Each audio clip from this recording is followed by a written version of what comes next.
Just when you thought our wise overlords in government couldn't possibly make our economic situation any worse, my hometown of Minneapolis and St. Paul dares to dream that impossible dream and make the problem exponentially worse with the passage of what both advocates and detractors are calling the most strict rent control laws in the nation ever.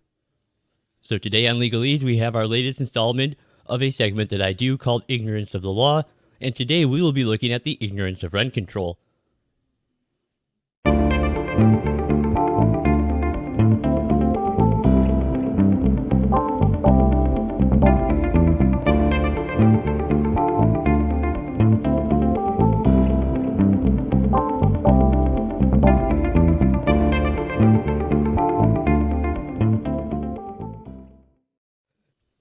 Hey, greetings and welcome back to Legalese. I am your host, Bob. Thank you so much for joining me here today. And especially if you're new to the program, I would like to welcome you. This is a podcast where we're mostly going to be discussing current events in law, politics, and culture. Now, real quick, you can find the show on a number of different formats and platforms. We have a video version on Rumble, YouTube, and Odyssey. You can find an audio-only version on Anchor and Apple Podcasts. You could go join the Legalese community I have over on locals.com, and you can do all of those super awesome things and read a bunch of articles that I've written, mostly on issues of constitutional law, over on my Substack page. And you can find links to all of those down in this video's description. So, as I mentioned, today in our segment, we are going to be looking at the stupidity, ignorance, and hypocrisy of laws that are, in the best of circumstances, totally ineffective, and really more often than not, actively harmful. Now, we do this to demonstrate that while it may be true, as the old saying goes, that ignorance is no excuse for breaking the law, that we intend to demonstrate that ignorance is often an excuse for making and enforcing the law. So today's segment, as I kind of alluded to earlier, hits close to home for me in a number of different ways, both literally and figuratively, because the rent control law that we will be discussing is one that was passed here in my hometown in the Twin Cities, where I have lived for virtually my entire life. And as I said, this new rent control is being seen by both its advocates and its detractors as the strictest rent control law anywhere in the United States. Really, the only place we disagree on this is whether that is a good or a bad thing. Now, because it was passed by ballot referendum, it was an initiative that I had advocated strongly against. I mean, at least here locally, not on the show really, but really to anyone who would listen. However, given Minneapolis is a city whose local politics have a progressive supermajority permanently, this meant that very few people were willing to listen and vote against it, and my choice to vote against it was really nothing more than a symbolic act, since there was no question it was going to pass overwhelmingly.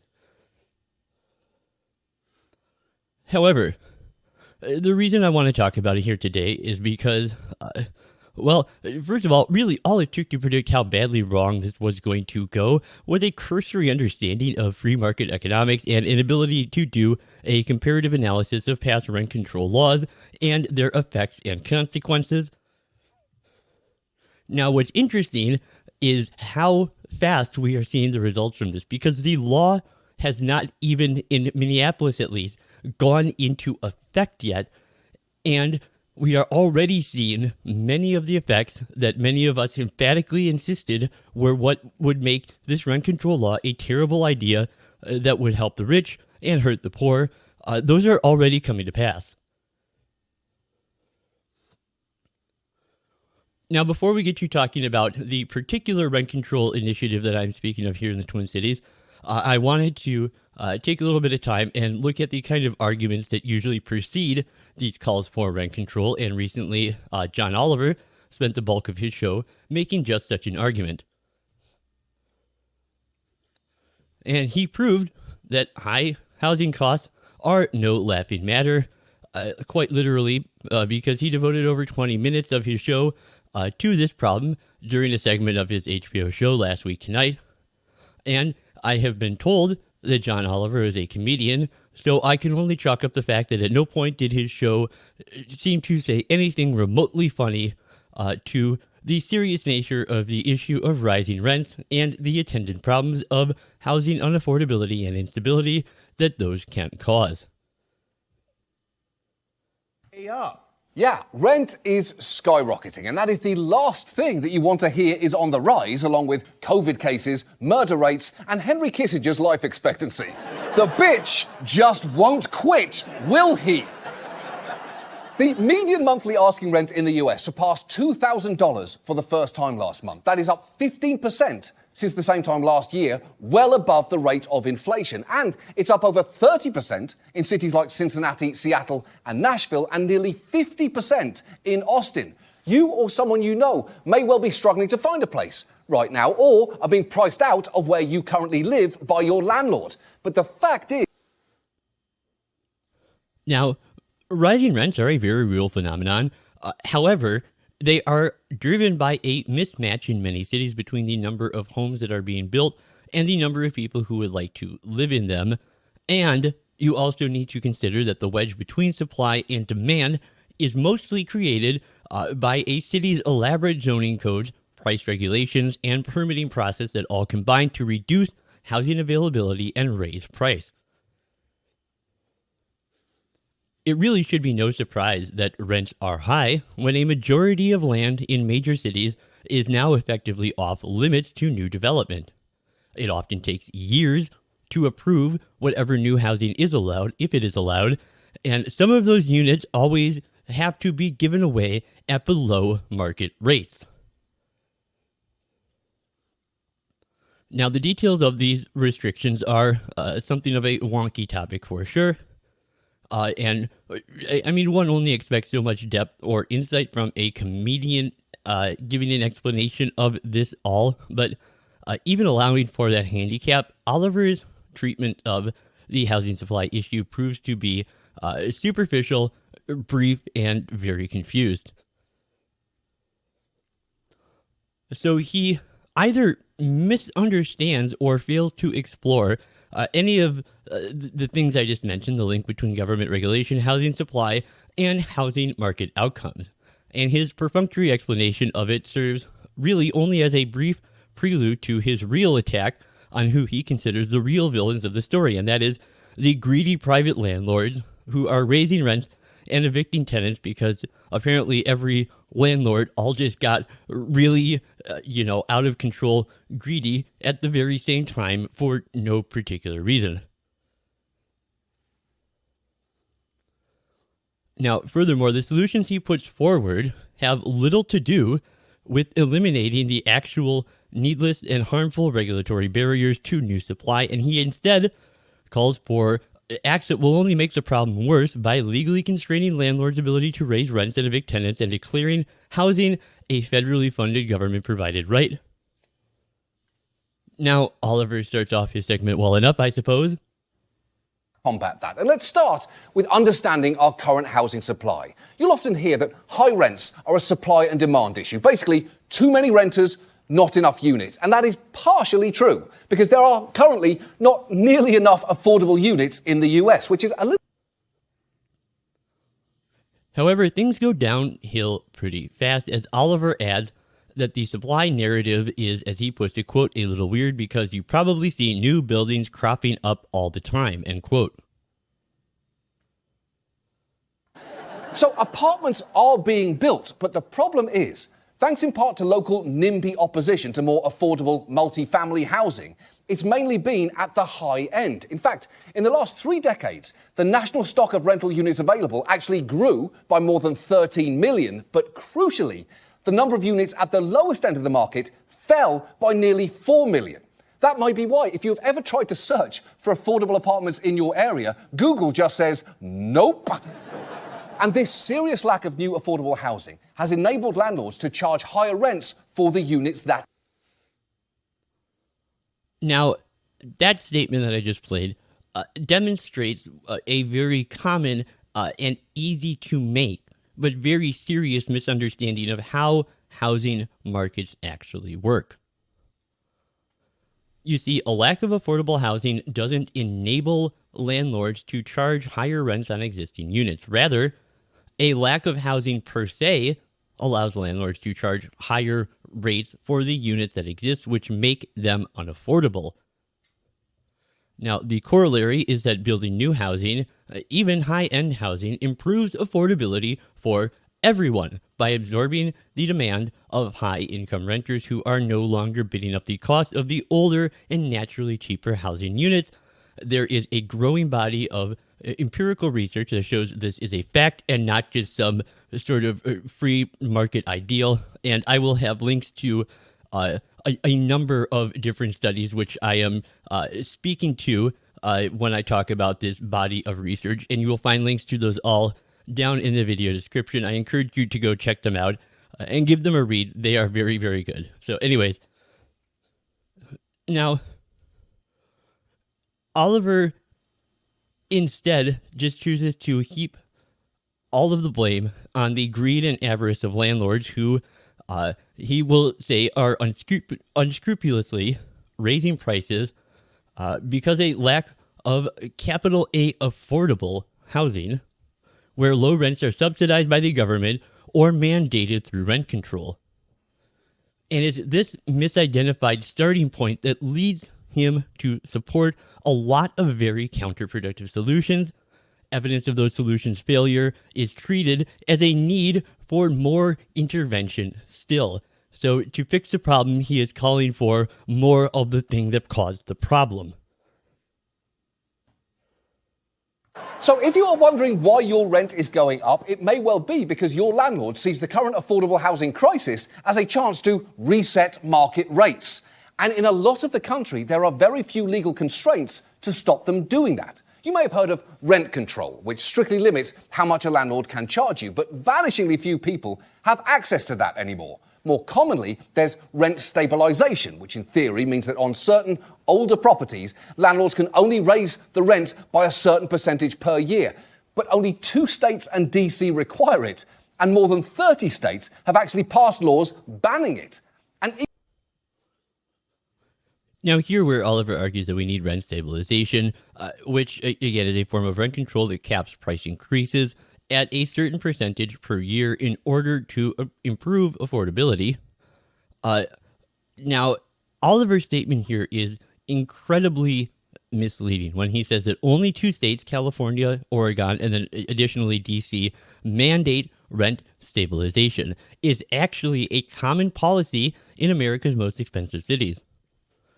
I mean, in San Francisco, for example, which is a synonym for housing unaffordability and dysfunction, about 40% of the city's housing stock and nearly 2/3 of the rental housing stock is covered by the city's decades-old rent stabilization program.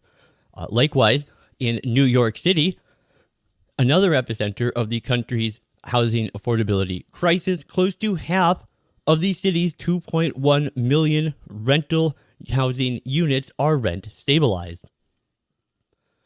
Now, one criticism of rent stabilization is that rents are permitted to grow at a slower rate than operating costs, forcing building owners to cut back on maintenance and other expenses. And Oliver acknowledges the reality of deferred maintenance, but attributes it to loopholes in rent stabilization, as he considers them to be things that are exploited by devious landlords. And even when protections exist, landlords can find ways around them. For instance, they might try and force rent-stabilised tenants out by allowing a property to fall into disrepair or by harassing them with incessant construction until they voluntarily leave. Isn't that just so odd that landlords will try to force tenants out by both repairing a unit and not repairing a unit? It's almost as though there's nothing they can do that is not seen as them acting as a greedy, selfish landlord. They fix a place, they're a bad landlord. If they don't fix a place, they're a bad landlord. Oliver just heaps criticism on landlords for not accepting things like housing vouchers and discriminating against tenants who have previously been evicted. Now, I think in good faith, people can disagree on how rational or fair it is for landlords to take past evictions into account when considering whether to rent to a tenant or whether or not to accept a housing voucher. Now, Surveys of landlords find that many landlords don't accept vouchers because the inspection and paperwork that come with the program raises the cost and delays their ability to rent out the units. And the federal government's own research has also found landlords' willingness to accept vouchers fails in tight rental markets where supply is limited and tenants are easier to come by. In a world of housing abundance, most landlords would likely be willing to take a chance on a once evicted tenant or put up with the bureaucracy that comes with a housing voucher than let a unit sit vacant and unproductive. However, Oliver really doesn't explore either of those possibilities very much at all. He does, to his credit, say we should make housing vouchers easier to accept. However, then he speeds to what is his grand conclusion. Instead, we need to agree housing is a human right. And that is not actually just some empty slogan like Subway's Eat Fresh or Gatorade's Is It... Now, to guarantee that right, Oliver suggests that we massively increase federal rental assistance and federal funding for affordable housing construction. Now, that would be coupled with expunging tenants' eviction records, guaranteeing tenants a right to a lawyer in eviction proceedings, and ending the mortgage interest deduction. Now, the trouble is that the former two solutions aren't going to do much, if any, good if one doesn't also repeal the same restrictions that are already preventing new private housing from being built. And in fact, you can pretty much guarantee it will only make the problem worse. And dumping a bunch of housing vouchers into an already supply-constrained housing market will only serve to raise prices. If there are already not enough units and it's difficult to build more, landlords can easily just raise prices to capture the value of the new vouchers without any fear of losing those customers. And so everyone who doesn't receive a housing voucher will see their housing costs go up. The government will have to perpetually increase voucher funding to try and stay ahead of the higher prices that they themselves are causing. And meanwhile, the same regulations and approval process that is stopping developers from building the much maligned luxury high-rises also prevents the construction of affordable high-rises. No amount of federal money is going to change the fact that if your city takes multiple years to approve a new multifamily development on one of the very few properties where it's even legal, that you're going to be doing much good. And indeed, throwing a bunch of federal money into affording housing construction will just crowd out private construction. A number of studies show that new price-restricted affordable housing will raise nearby home prices. So, people who qualify for an affordable housing voucher will benefit. Those who don't are back to fighting each other for what is now an even more limited and higher cost supply of market rate units. So, turning to the issue of rent control here in the Twin Cities. Yes, it is true. Rents have reached record highs, but have no fear, renters. For the Minnesota cities of St. Paul and Minneapolis are very progressive and have persuaded people to vote for rent control. We'll finally punish those greedy landlords. Except, of course, that profits are what persuade a builder to build things in the first place. So when profits are high, other builders build. That's what creates more housing, and that's what lowers rent. You put limits on prices, and all those evil, greedy landlords will just find other places to build. The fact is, whenever rent control is imposed, the supply of rental housing declines. So, in November of 2021, in St. Paul, voters passed an ordinance that limits annual rent increases citywide to 3% and includes none of the typical allowances or exemptions we usually see to account for things such as inflation, vacancies, and new construction. Now, this version of rent control in Minneapolis, unlike St. Paul, has not actually actively gone into effect yet. But despite that, we are already seeing developers pulling permit applications, financiers walking away from projects, and city officials who are already rushing to amend the terms of the law. And what's more, in fact, our state lawmakers are working to repeal it entirely. Now, the activists who wrote the ordinance and campaigned for its passage have argued that any weakening of this policy will undermine stability and affordability that it is supposed to provide for those in St. Paul who are hard pressed to find a place that they can afford. But if you are a builder, why would you enter a market where it seems like the government is actively trying to hurt you?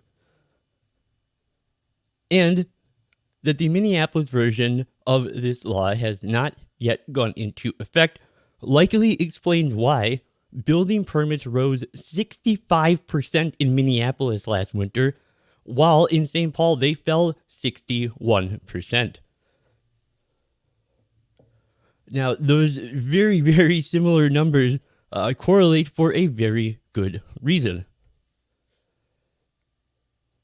Now, St. Paul Mayor Melvin Carter, who initially not only voted for rent control, but was one of its biggest advocates initially, is now having second thoughts. Now he is beginning to realize, as he said, that we are turning off the supply of new housing, and this is going to be disastrous. So, have the other progressive politicians learned from St. Paul's mistake? No, they still live in their little fairy world where everything works exactly as they think it will. For example, Minneapolis City Council member Aisha Chuktai is on record saying, "I want to follow St. Paul's lead." And this is something she said very recently. I believe this was in an interview that was done with Reason.com about a month ago. And yet she is claiming, contrary to the massive body of evidence proving her wrong, that rent control will not dry up the supply of housing.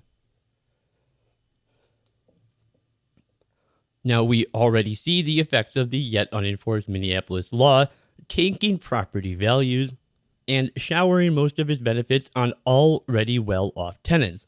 And this is according to a new study published in March on SSRN by University of Southern California Marshall School of Business professors Kenneth Aaron and Marco Giacoletti.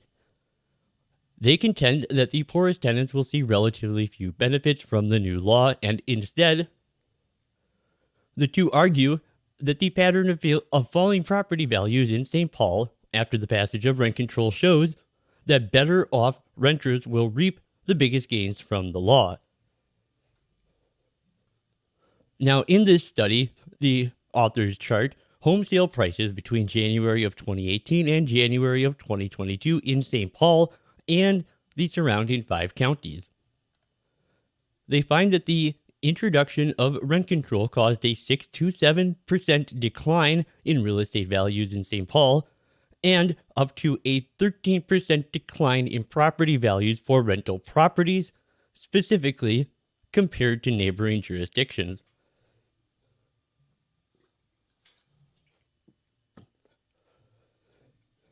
Now, because the pandemic spurred a movement from city centers to the suburbs, Aaron and Giacoletti have also compared changes in property values in St. Paul to other comparable metro areas such as St. Louis, Kansas City, Indianapolis, Denver, and Nashville.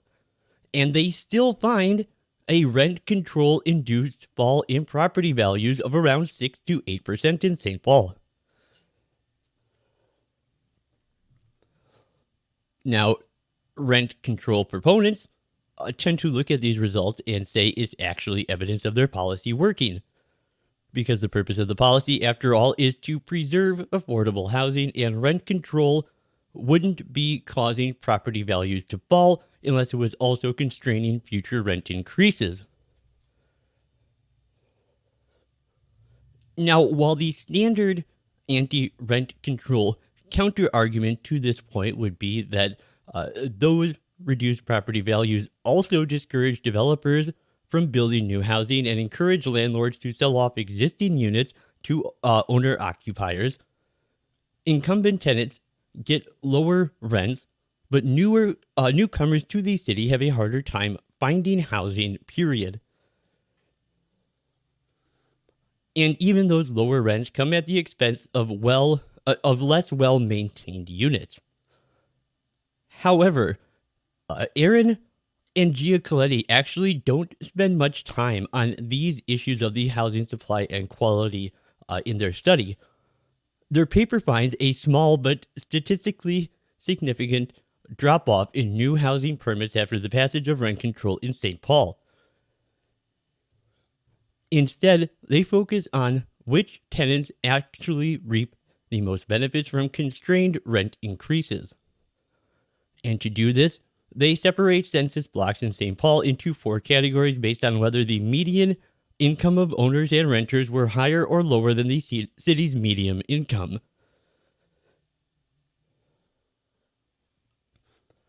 They found that the largest decline in rent control-induced home values happened in census blocks where the owners had lower incomes than the median homeowner, and renters had higher incomes than the median renter. In those blocks, home values declined by 8.5% on average. While the next steepest decline happened in census blocks where both the renter and homeowner's incomes were higher than median renter and homeowner incomes. There, home values declined by 4.3%. Conversely, in areas with wealthier owners and poorer renters, we saw property values decline by less than 8%. Now, Aaron and Giacoletti say that this is evidence that the rents are constrained mostly in neighborhoods where incomes are high across the board or where renters' income outstrips owners' income. This implies that the impact of this rent control is, at the very least, poorly targeted, they write. And that, essentially, the largest transfer of wealth is from relatively low-income owners to relatively high-income renters.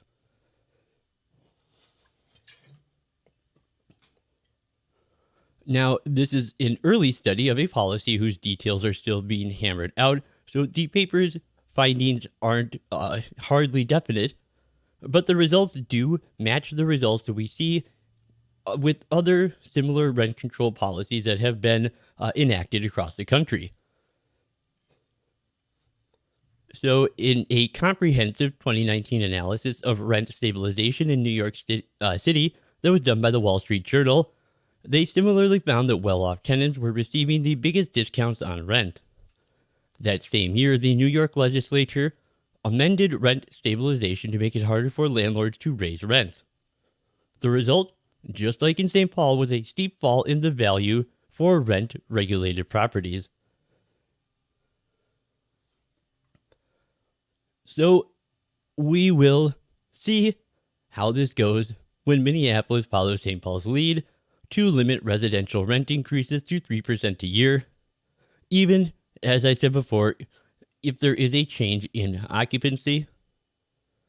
And I'm sure we will experience all of the same benefits that St. Paul has been blessed with, which are none, and we will have none of the crippling issues that St. Paul has been burdened with, which are myriad. But why worry about a few tiny details like, the complete failure of everything you expected to gain by passing a rent control law whose benefit never actually materializes? After all, it must have been the right thing to do because rent control sounds like a great idea that was passed with the best of intentions, and in the end, surely that must be justification enough.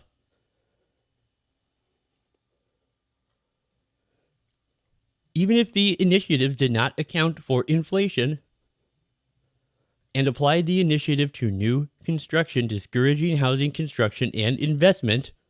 This is why multifamily building permits are down over 80% in St. Paul, while we see them ramping up in the rest of the state.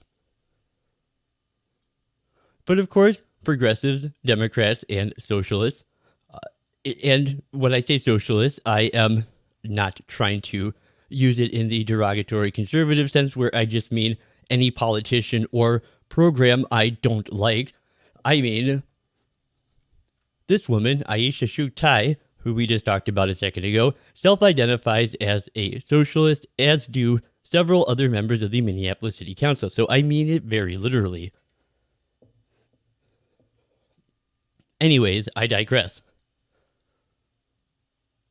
As I was saying, perhaps my negative outlook comes from a fundamental disagreement that is between myself and these Democrats, progressives, and socialists that simply come from two very different interpretations of what a good outcome would look like. Now, whereas I would define a good outcome as a program that actually helps the people that it was meant to help, I think that the left tend to consider a good outcome any outcome in which they feel as though the program was intended to look out for the little guy. And of course, it's precisely that kind of selfless compassion that makes Democrats better people than the rest of us. And in a city like Minneapolis that is controlled by a supermajority faction of progressives, that must be demonstrative of the fact that they care much, much more than the rest of us, making them much, much better people than the rest of us.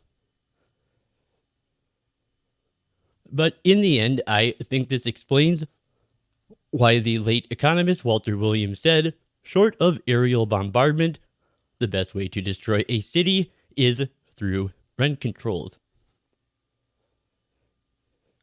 And this also explains how it is exactly that St. Paul has been come to be seen as the patron saint of tent makers.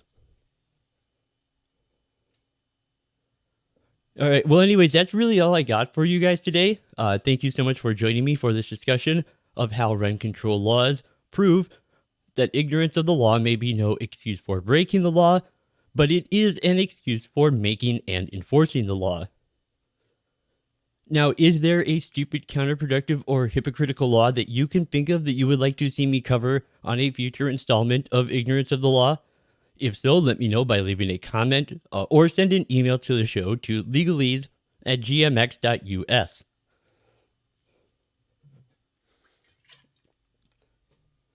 So until next time, thanks for watching, and be sure to help me with Al Gore's rhythm. I mean the YouTube algorithm by hitting that little thumbsy uppy button if you like the episode. If you dislike the episode, you can go ahead and hit the thumbsy downy button. And if you really dislike the episode, go ahead and hit that thumbsy downy button twice just to make sure I know. Now, feel free to leave me a comment. Let me know what you thought about this episode or this topic in general. And make sure to subscribe to the channel to make sure you always know when new videos come out. Like one that I'm already working on now about two landlords who are suing over this precise law as an unconstitutional violation of the takings clause. So I think that is a really fascinating angle to all of this, and I think that is an episode that you guys won't want to miss. So make sure to subscribe so you find out when new episodes like that drop. So I guess until next time, this has been Bob for Legalese, and of course, as always, Cartago delenda est.